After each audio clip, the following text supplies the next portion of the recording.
бул клипти көрүп отуруп айганыш баягы эгер сүйүү жок болсо канча деген ырлар, сөздөр жазылбай калмак деген бир ой келди. Сөзсүз түрдө ошол дал ушул биздин көрүүчүлөрдүн сүйүү сезимин сүрөттөгөн УТРК музыка телеканалы Анаканда Сон шоу программасын улантабыз.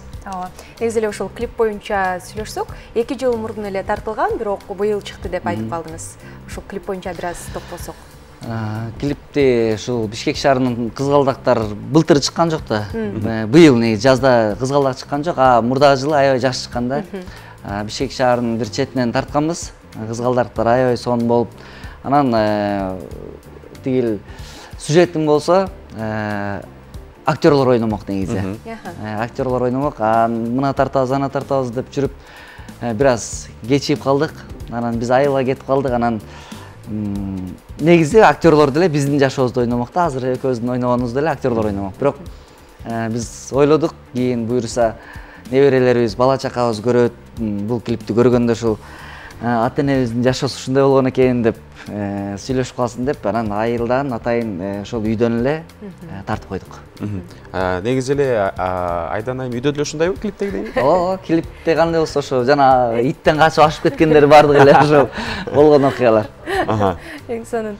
Негизи эле акыркы убактарда көп ырларды чыгарып жатасыздар, анан убакытты кандай үнөмдөйсүздөр, кантип табасыздар чыгармачылыкка дагы, тойлорго дагы, үйдөгү эки кичинекейге дагы? Эми биздин азыркы жумушубуз ушул чыгармачылык, ошондуктан эртеден кечке ушул чыгармачылык менен биз эртең менен кыздарды садикке таштайбыз, бала бакчага таштап коюп, анан ыр жаздырганы, башка жумуштарды бүтүргөнгө кетебиз. Анан кечкисин тойлорго кетебиз. Апам кече күнү кетти, айылдан апам келип бир ай биздин кыздарыбызды карашып, өзү жардам берип, бир ай биз менен жашады. Анан аябай көнүп калган экенбиз. Кичине кыйын болуп баштады. Андан сырткары бул жакта кайненем апам дагы ушул кичинекей кезинен бери эле карашып келатат. Тойлорго кеткенде сөз эки апабыз алма-салма карап турат. Апам кетти деп жатасыз. Азыр кимдин колунда анда кыздар? Айдан айым дагы чет өлкөдө жүрөт эле. Жок, Айдана келген. Келди. Келди, ал үйдө, азыр апасы менен эки кызым үйдө. Бүгүн атайын ошол келгенден бери эс алалы деп үйдөбүз. Ага чейин эртең той башка съемкалар болуп калып турмаса, бул жактан апаман суранабыз.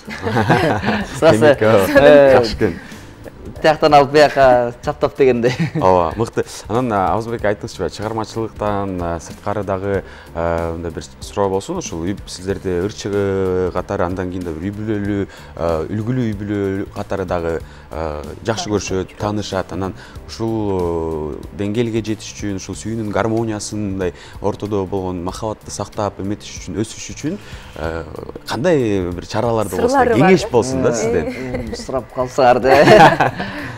Сыр бар, бирок айтпайм. Эми ар бир үй бүлө өзүнчө бир мамлекет деп коет го. Ал мамлекеттин ошол ички ынтымагын, ички экономикасын көтөрүш бул ар бир эркектин милдети деп ойлойм. Ошондуктан эч кандай деле сыр жок. Болгон ошол эң башкысы бири-бирине түшүнүү менен мамиле кылып, анан ортодо албетте таза тунук сүйүү болуш керек, ишеним болуш керек. Ошолордун баардыгы бирип келип, ушул үй бүлөнү сактап калып, ынтымактуу болгонго жардам берет. Анан албетте Айдана өзүнүн жумушун жакшы билет. Мен өзүмдүн жумушумду, үйдөгү милдеттеримди жакшы билем. Уруш кылбаганга аракет кыласың. Эми баардык үй бүлөлөрдө баягы талаш тартыш болот, спор болот дегендей. Бирок ошол убакта биз жакшы мындай сүйлөшүп, башында эле сүйлөшүп алганбыз. Ошондой талаш тартыш убакта мындай өтө ачуу калдырып, уруш талашты көбөйтүп, андай кылбайбыз. Ошо ортого кеңешип чечебиз. Ооба, баягы жашоодо айтып коет го, көбүнчө баягы үйлөнгөндөн кийин, бир-эки бала болгондон кийин баягы жубайлардын ортосундагы бир сүйүү канча бир деңгээлде өчөт деп. Ошого канчалык деңгээлде кошуласыз? Эми ал деген бизде мындай да, бизде салыштыра берет. Апаңды ушунча жакшы көрбөйсүң же ушундай нерселер көп да. Ушундан көрө апаңды ушунтпайсың депчи. Бизде деген бардык адам болгондон кийин жүрөгүбүз кенен, бардығының өзүнө жараша сүйүүсү болот да, мекенге болгон сүйүү, апага, ата-энеге өзүнүн орду бар. Анан жубайыңа, балдарыңа болгон сүйүү, булар бардыгы башка-башка, такыр бири-бирине окшош болгон сүйүү. Ошондуктан мен эч кандай нерсе байкаган жокмун. 2 кыздуу болдум. Албетте кыздарымды мен өзгөчө жакшы көрөм. Ошондой эле жубайымды, ата-энемди өзгөчө жакшы көрөм, жубайымды өзгөчө жакшы көрөм. Досторумду, мекенди, кыскасы бардыгына сүйүүм жетет. Силерди өзгөчө жакшы көрөм. Рахмат. Анан Айдан айым боюнча сөз болуп калбадыбы? Ошо Айдан айымдын эң жакшы көргөн сапаты кайсыл сиз үчүн? Жакшы көргөн сапаты или мага жаккан сапаты? Сизге жаккан. Мага жаккан сапаты көп эле негизи. Чынында келгенде баягы майда эмес, баягы майда чүйдө нерселерге көп аралаша бербейт. Көп суроосу жок, кыскасы. Анан эң башкысы акылдуу кыз. Мен аны айта берем, сен акылдуусуң депчи. Анткени көп нерселерди чечкенде ошол Айдан айткан көбүрөөк туура болуп калат да. Анан айта берем, сен ушул алды башыңда көп нерсе бар депчи тамашалап акылдуум деп. Ушул акылдуу деп ойлойм. Анан жакында эле чет өлкөдөн келди деп калбадыңызбы? Анан бир интервьюда көз чаптырып калган болчумун. Менин жанымда гана болосуң, башка жака чыкпашың керек. Чогуу баарын сага көз кылабыз деп. Анан жакында эле чет өлкөгө барып келиптир. Бул кандайча болуп калды? Мунун эми сырын айтайын. Мунун эми Айдана Назира деген продюсер менен иштейт. Назира болсо Айданага сюрприз кылып, ошол бир компания менен сүйлөшүп койгон экен. Аны мен деле билбейм, Айданада эч ким билбейт. Назира продюсер өзү сүйлөшүп, баягы бир сюрприз кылайын деп, ошол 5 күндүк путевка алып койгон экен өзү экөөнө, продюсер экөөнө. Анан ушу учарга жакын айтып калды мага. Кеткен атабыз деп. Кайга десем, ушундай Дубайга дейт. Назира айтып калды. Анан жок, эч жака барбайт. Мен сен билесиң да, менде ушундай жалгыз жибере албайм. Назиранын дагы жолдошу бар. Ага чалдым. Эмне жиберип атасың депчи. Сен ой, эми барып келсин, иштеп атат тиги бу деди. Анан анда мен жибере албайм го деп коюп койгом. Анан ошол менен тема жабылды. Барбайт болуп калган. Анан үйдө апам бар. Анан Назира чалды, барып келели деп. Анда да болбогом. Анан тиги жолдошу чалды. Ай, барып келсин, эми ушунча баягы неме болуп кетти. Бардыгы уже даяр болуп калыптыр деп. Анан апама ушундай болуптур десем, жибер деди апам. Барып келсин. Эми ал жака ишеничтүү киши менен кетип аткандан кийин жиберип койушуң керек деди. Анан анда деле ойлон анан ушул кетер күнү чечтим. Барып келсин. Анткени эми эң башкысы ишенем, эң башкысы анан өзүнө эң биринчи ишенем, анан жанына Назирага да ишенем. Анан чет өлкөлөрдөн башка Азербайжан, анан Өзбекстандан дагы башка блогерлер кетип аткан экен алар менен чогуу. Анан баардыгын текшерип чыктым. Кандай компания экен, кимдер менен өздөрүнүн кыскасы баягы өздөрүнүн WhatsApp группалары бар экен, алардын баарын менен сүйлөшүп ошо алып кетип аткан орус кыз менен орусча сүйлөштүм десе. Чотам депчи. Не болду деп. Чотам, всё хорошо десем, хорошо, не переживайте дейт. Анда азырынча Абазбек баягы эсеп 1-0 экен да. Эгер Абазбекени Кыргызстандан таппай калсаң да Назира айымдын жолдошу менен бир Балиден же Таиландтан издесеңиздер болот деп окшойт. Эми ал жагы деле туура. Бирок мен барып эле жүрөм. Анткени Россияга гастролго 3-4 күнгө сөз кетебиз. Ошол кездерде барып эле келип жүрөм. Анан эркек ушундай кичине эгоистирээк экенбиз, өзүбүз барганда билинбейт экен. Анан кыз киши барып келели десе эле мындай тырышып калат экенбиз да, жок депчи. Бирок бизде жакшы барды. Жакшы, рахмат. Сонун айып болду. Ооба, ыраазычылык билдиребиз. Мында ушундай жөнөкөй, эң негизгиси ачык Абаз Акимов бүгүн бизде конокту. Анан бир биздин көрөрмандарды бир ностальгияга салбайлы. Мен да азыр ойлоп, мындай отуруп ойлонуп кеттим да, баягы Абаз Акимов дегенде көп нерселер биздин алып баруучубуздун аты Айганыш, анан сиздин мындай чыгармачылыкта визитный карточка болуп калган чыгармаңыздагы Айганыш. Анан мен ойлойм, бул чыгармадагы бизди бир кайсыл убакыттарга биздин көрүштөрдү алып барып келет. Ой, бул убакытты канча күттүм, бул моментти келиңиз анда мага арнап бир ырдап бериңизчи. негизи мен бул жакка келатканда башка ырлар менен даярданып келген болчумун, бирок эми силердин суранышыңарды четке кагабайбыз. Суранышы.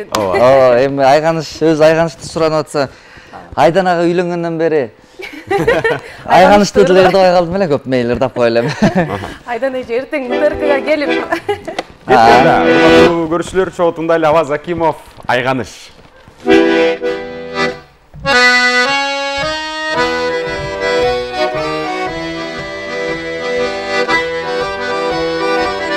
Ебали!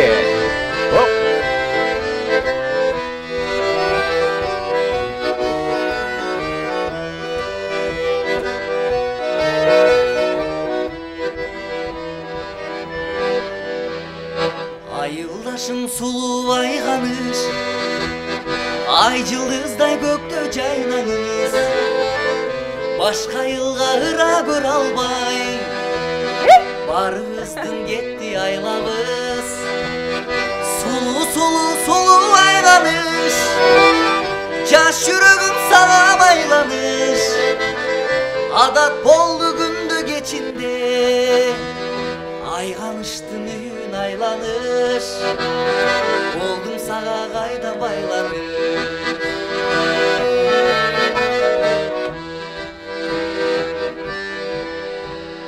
Таш ыргытсам такыр тоготпой, кирешеңер жакын жолотпой, апаң чыгат сенин ордуңа, чоң таягын кармап колуна. Сулуу Айганыш, эй жаш жүрөгүм сага байланыш, адат болду күндө кечинде, Айганыштын үйүн айланыш, болдум сага кайдан байланыш.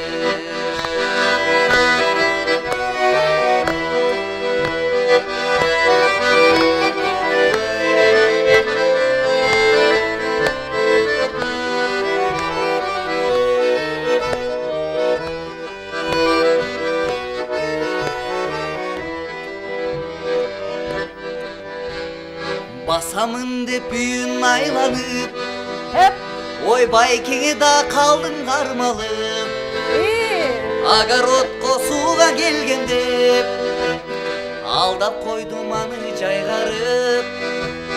Сулуу Айганыш, эй жаш жүрөгүм сага байланыш, адат болду күндө кечинде, Айганыштын үйүн айланыш, болдум сага кайдан байланыш. Сулуу Айганыш, эй жаш жүрөгүм сага байланыш, адат болду күндө кечинде, Айганыштын үйүн айланыш, болдум сага кайдан байланыш.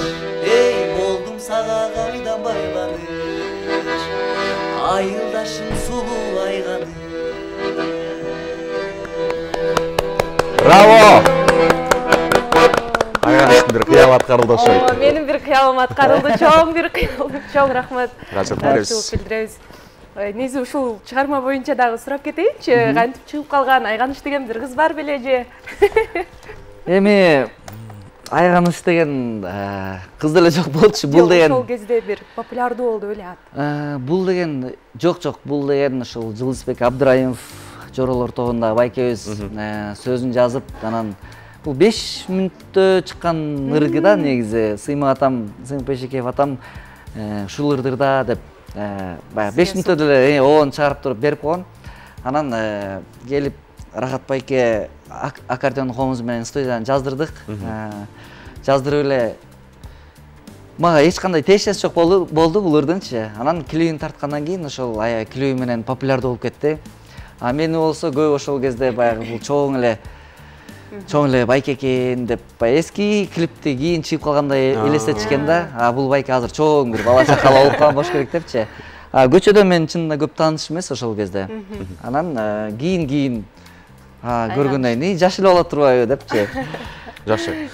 Алдыда чыгармачылык боюнча дагы кантип кандай чыгармалар менен элди таң калтыралы деп атасыз, пландар боюнча бөлүшүп кетиңиз. Эми чыгармачылыкта чынында аябай тынбай эле иштейин деген аракет бизде үй бүлөлүк чыгармачылык болуп калды. Ошондуктан Айдан экөөбүз дагы жакшы ырларды элге тартуулап берели деп атабыз. Эң башкысы мени ушул эми бийлеп, жана айтпадымбы бийлеп депчи. Ушундай сыяктуу бир балким кечке бийлей берип профессионалдуу бийчи болуп чыгып калармын. Ал чыгармага клипке даярданып атасыз деп айтып калдыңыз, э? Клип тартылып бүттү. Бүттү. Буюрса жакында алып келебиз. Ошол жактан баалайсыздар кандай бийледим. Эгер жакса бийлейм, анан жакпаса токтотуп коем. Сиздин катталуучуларыңыз кандай реакция кылды? Катталуучуларым чынында таң калышты. Эми мунун келинчеги бийчи да эми түшүнсөк болот деп анан көбүнө жакты. Сага ушундай жарашат экен дегендер да болуп атат.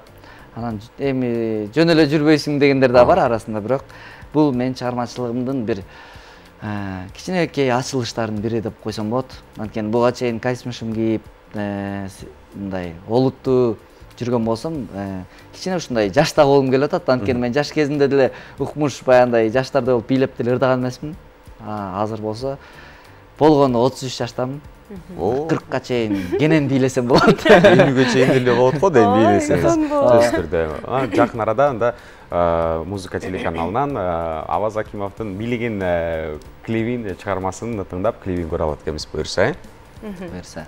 Эң сонун. Анан үй бүлөдө негизи эле экөөңүздөрдө мамиле кандай? Эң башында алгач үйлөнгөнүңүздөрдө мисалы 1 ай 2 ай кыйналат да, анан кандай болот экен деген бир ойлор болгонбу? Болгон.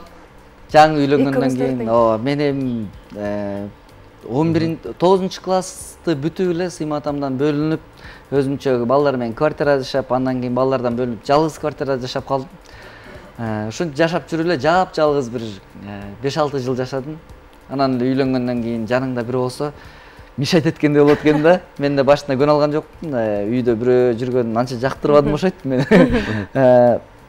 Кадимгидей мишайт этип атты. Биринчи айлары. Анан ошентип көнөт экенсиң. Мен Айданага деле өзүнө деле айткам. Сага мындай кызыктай болбой эле десем, ал деле айтат. Кеч киргенде эле үйгө кетким келип эле ушинтип атам депчи.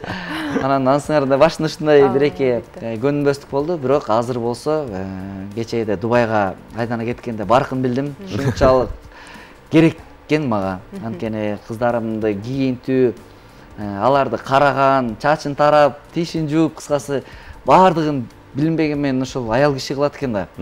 Анан апам экөөбүз, эми апам үйдө баягы кичине иштебеңиз деп койгонбуз да, аны кылбаңыз десем болбой тиякпай кылат, бирок баардыгын үйдүн кожоюну билет экен. Айдана баягы кыздарды кантип караш керек, кадимгидей жүдөп кеттим. Эртерээк келсе экен деп калдым аягындачы. Кыздарым баягы сайдикке башка кийинип алып эле кетип аттı да, ар кандай болупчу. Анан ошондо түшүндүм, орду аябай эле чоң экен үйдө депчи. Үйдүн куту бул аял деп бекерден айтпаптыр да.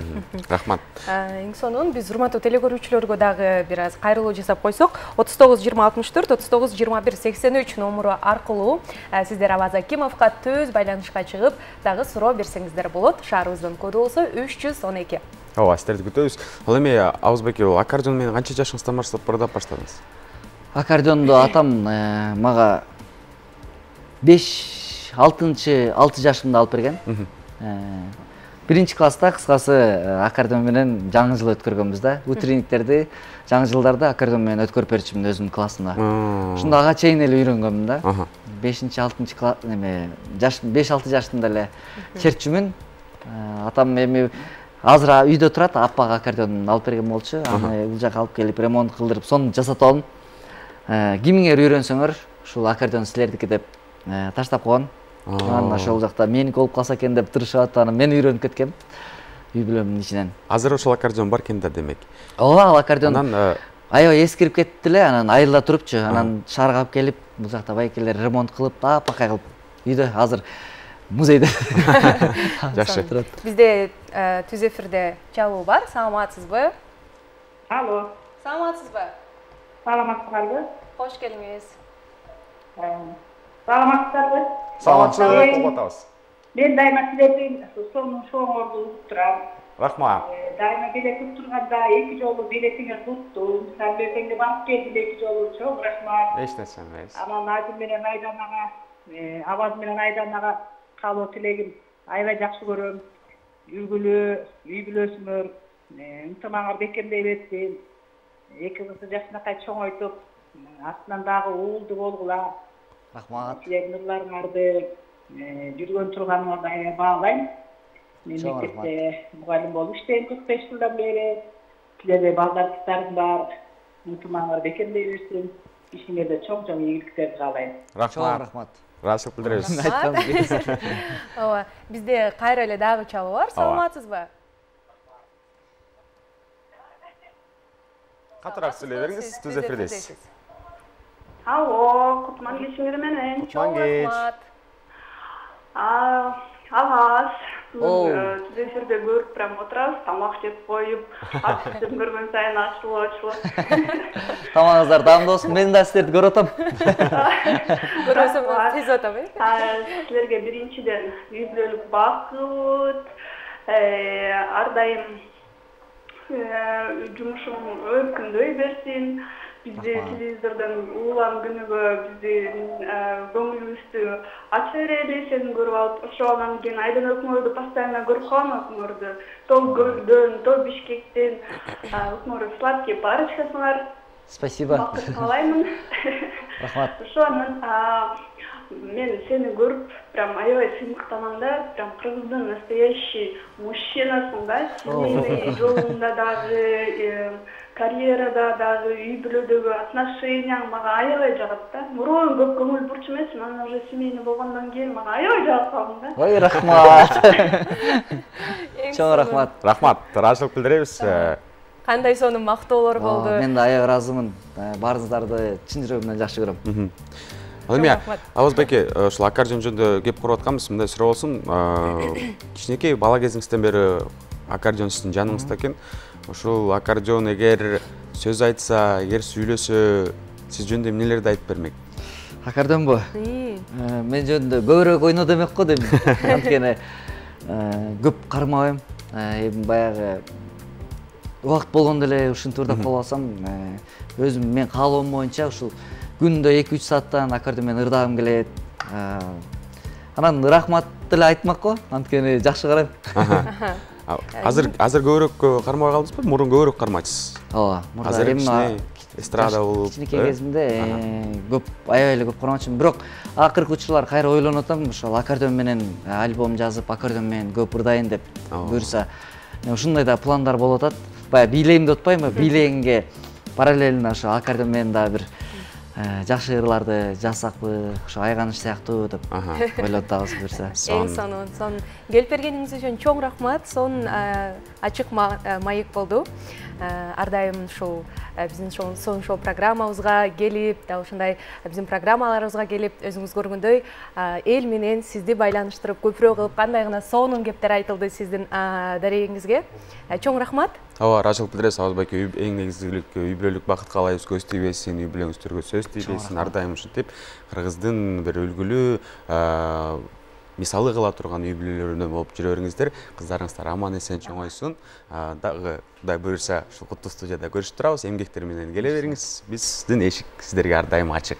Азыр болсо сизди сахнага узаталык. Келиңиз.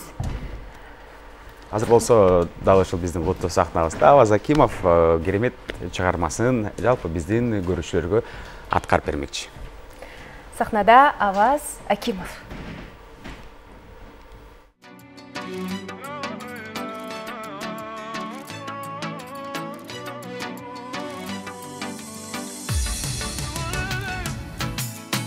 Seni gündürüm, oylarımdı bölüp жүрөм. Akırından seni dağı, ben özüme gönüp durum. Arabızdın alısınan, gümönüm var canışıman. Bir o kayıtpay men akırı, seni aşık kılam. Jaynagan top güldürdün arasынан, süykümdüsün kızılın sağa sunan. Жүрөгүмө bir gana жетпегени, берчи мага сүйүңдүн тазасынан. Жайнаган топ гүлдөрдүн арасынан, сүйкүмдүсүн кызылын сага суунан.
Браво! Бізде сахнабызда Аваз Акимов болды. Мынакей дал ушул жаңы образда, жаңы вайбта Аваз Акимовду биз сахнадан көрө алдык. Ыраазычылык билдиребиз. Негизи эле бийлеп баштадым деп атпайбы, анан азыркы биз ырынан дагы байкадык окшойт. Бир аз мондай кыймылдары дагы окшошуп, сонун жарашып калыптыр. Ыраазычылык билдиребиз. Анда эмесе бизде музыкалык тыныгуу. Ооба, азыр болсо Жанина Унжанованын аткаруусунда Сагынган бойдон жүрөм. Чогуу көрөлү.